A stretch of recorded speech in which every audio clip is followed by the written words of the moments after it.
The day I first met you, you told me you never fall in love. Hey, what's going on, everybody? Welcome back to the Thunderstruck Podcast with Tori. I am your host, Tori Ancona. This is episode 7 of where I cover everything Los Angeles Chargers related. I hope you guys liked the Demi Lovato little element in the intro.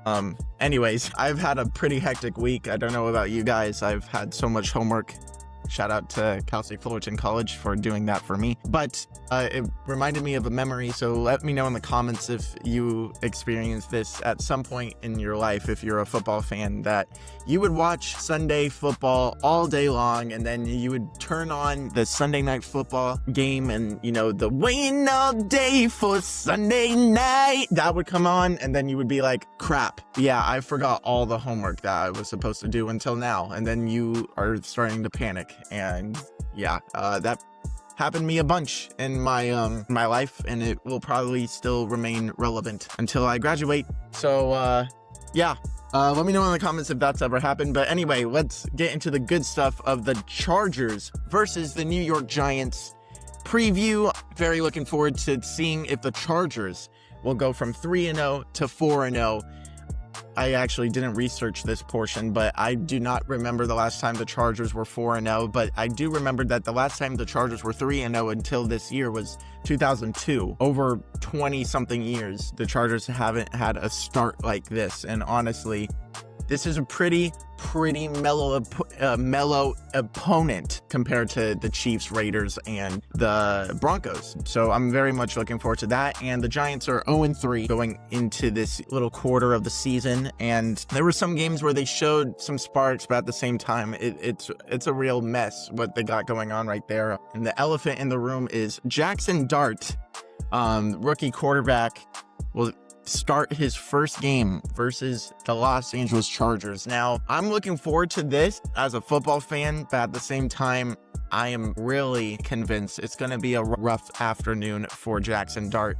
I mean, you have Patrick Mahomes, you have Geno Smith, you have Bo Nix, who is in his second year, but still has a pretty good experience within his first year against really good defenses, and Jackson Dart is dropping right in to the mix right away against a defense that has given those other quarterbacks that I just mentioned some problems over the last 3 weeks. Don't know what to expect out of Jackson Dart. Do I think it's going to be an amazing game from him? It's hard to believe that, but at the same time, the NFL, anything can happen. I mean, I remember a long time ago in 2016, I thought it was an easy win that the Chargers would beat the winless Browns, and yeah, that did not happen.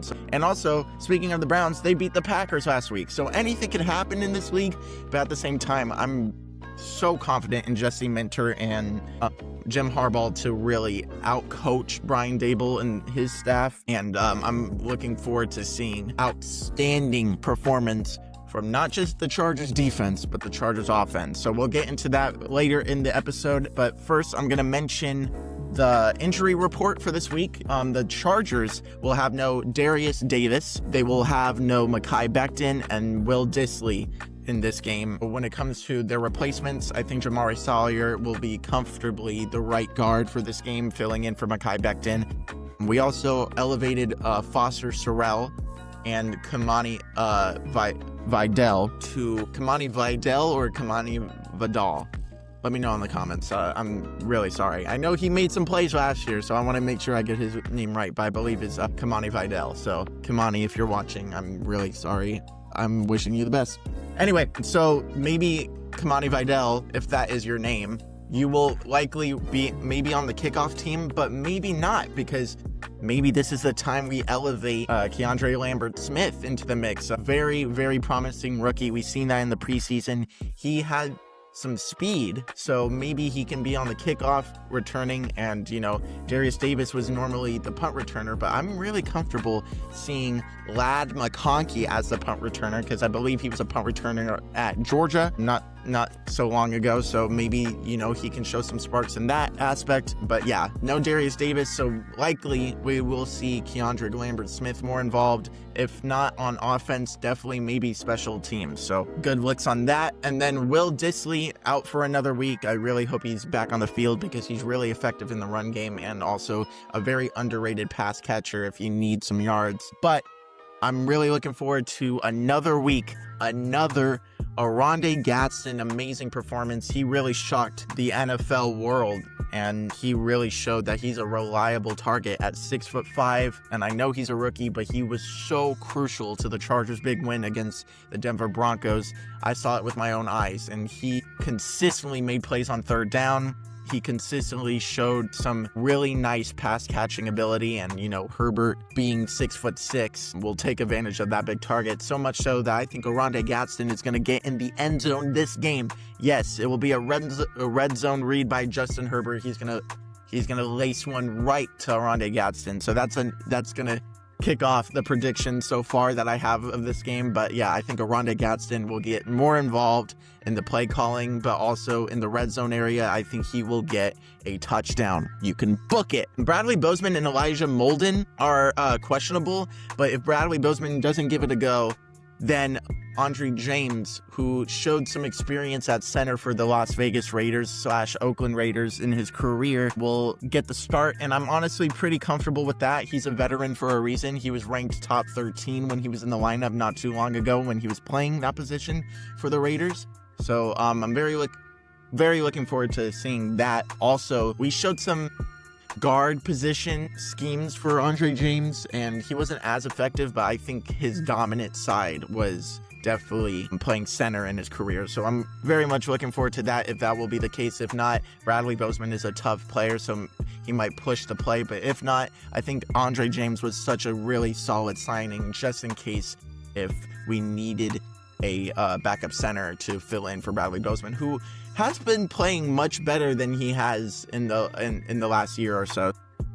Wishing Bradley Bozeman good health, along with all the other players that I just mentioned. And Elijah Molden showed some participation in practice, which I'm looking forward to seeing him back there. I think he's a really good coverage safety. I think he's our best coverage safety, despite Derwin James, of course. But if not, I think I'm still very much comfortable playing Tony Jefferson at 32 years of age. I know he retired 2 years ago, but he's playing at such a high level. He's looking like actually one of the best safeties in the league still, and it's quite remarkable. But if they both are on the field, I think it would be a heavy advantage for the Chargers defense if they find a way to put a scheme that puts Derwin James on the field, that puts Elijah Molden on the field, and that puts Tony Jefferson on the field. I think that would be really nice. So very interesting to see what happens with that.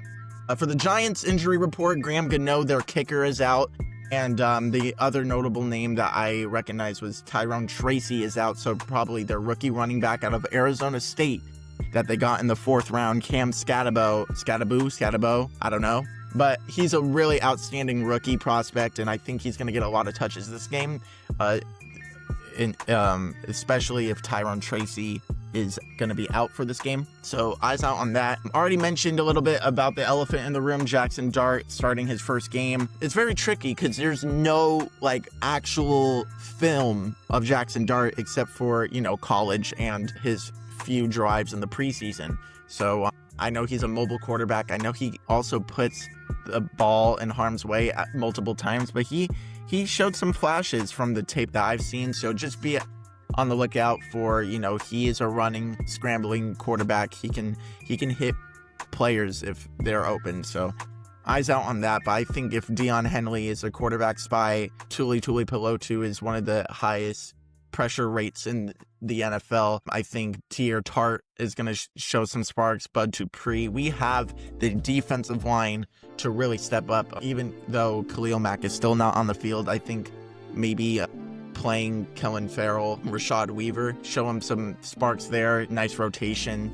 to keep Jackson Dart on his toes. I want to see a lot more from Kyle Kennard too, another rookie prospect that the Chargers got that I have really big expectations for, especially the opportunity of him filling in for Khalil Mack. So I'm very much looking forward to that. So be on the lookout for Jackson Dart. He's definitely going to target Malik Neighbors a bunch. He's going to definitely utilize the targets of Cam Scatterbo, I don't know. But he's going to definitely rely on the receiving yak ability from Cam Scatterbo. And yeah, be on the lookout for Jackson Dart. I don't really think that anything crazy is going to happen with him other than that he's going to have a rough afternoon, because the Chargers defense has been looking like one of the top defenses in the league, if not top 3, if not top 2, maybe even top 1. I'm a little bit biased, but don't blame me. Predictions for this game, I already kind of on it a few with the Rondé Gadsden touchdown. I'm going to say that Ladd McConkey, Quentin Johnston, and Keenan Allen will get over 50 yards each. They're all going to hit over 50 yards. I really think this defense gives up a ton, especially in the secondary. So you're going to see a lot of that. I think Amarian Hampton is going to rush over 70 yards, and he will get over 130 total yards. I'm really expecting big things out of him, especially with Najee Harris being injured, which makes me really bummed out still that he's still not on the field. However, very interested to see Hassan Haskins and Kamani Vidal more involved in the lineup. I know Hassan Haskins has showed some sparks last year along with Kamani Vidal, and I think if they give him a lane, I think they can be a really solid running back options when Amarian Hampton is not on the field. So Hassan Haskins can also be on the kick returner route as well. I also want to see KLS maybe have a return or two. Chargers get a turnover on Dart, not just a turnover. I think they get multiple turnovers. Me specifically saying I think Thule's going to strip sack. They will get a fumble on Jackson Dart. I also think Jackson Dart will throw 2 interceptions, one to Derwin James and one to Cam Hart, who's back in the lineup after missing last game against the Denver Broncos. And yeah, that's my specific predictions that I think is going to happen. And then the last thing I'm going to mention is that this handsome man right here, yeah, I'm talking to you, Justin Herbert. You know, he's thrown over 300 yards against the Chiefs. He's thrown over 250, I believe, against the Raiders, and he's definitely thrown for 300 yards against one of the best defenses in the league in the Denver Broncos. And even with all the times that he was pressured, I saw with my own 2 eyes that he threw for 300 yards against that top 10 defense in the Denver Broncos and the best pass rush that I've seen this year. I'm going to expect a booming boom. We bring a boom. No, I'm sorry. But I honestly think that Justin Herbert will have a booming day in New York. And so much, in fact, that he's going to throw for 2 touchdowns. He's going to rush for at least 20 yards. And he's going to throw over 350. Yeah, you heard me. 350 yards. How many yards? 350 or more. I'm going to predict that from Justin Herbert. He might even land in the 400 range. I really think they're going to just throw all over this defense, and then Amarian Hampton is going to get a big day. I think Ladd McConkey and Quentin Johnston and Keenan Allen will get over 50 yards each. I think Ladd McConkey will score. I also think that Trey Harrison, Keandre Lambert-Smith later in the game might get some touches, so that would be interesting to say. That would be interesting to see, excuse me. But my score prediction before I wrap up, I'm going to say that, I always want for my heart's sake, I don't want a close game, but I want a good game, like a nice, cool game. But, I really think that the Los Angeles Chargers going into New York will get a win that is so dominant that will make Jackson Dart have a miserable start. That's a bar. Boom. I think the Chargers will win 41-10. Yeah, you heard me. 41-10. I think Cameron Dicker gets a few field goals, and the rest are just touchdowns. That's my expectation. So maybe we'll get some Trey Lance at the end of the game to really rub it in. But yeah, I'm expecting at least a win, but realistically, we shouldn't make this a close game, and I'm hoping we don't make this a close game. this should be a blowout win. It's clear to me that the Giants are already considering tanking for a nice draft picks. Watch out for the Giants pass rush too. They have some nice playmakers like Abdul Carter and Kayvon Thibodeau. But I really think the Chargers will take advantage of those matchups with the O-line that is stepping up. I think Joe Alt is a great matchup for Kayvon Thibodeau. And then really interested to see how well Jamari Sawyer sticks with Abdul Carter along with Zion Johnson. So yeah, Chargers win. That's going to be my prediction. And just like that, we're going to wrap up. I know it was a quick little preview, but I promise I will make an episode right away to talk about the recap of the Chargers versus the New York Giants. And you guys have a great rest of your day. Bolt gang or don't bang. And peace. Have a good one.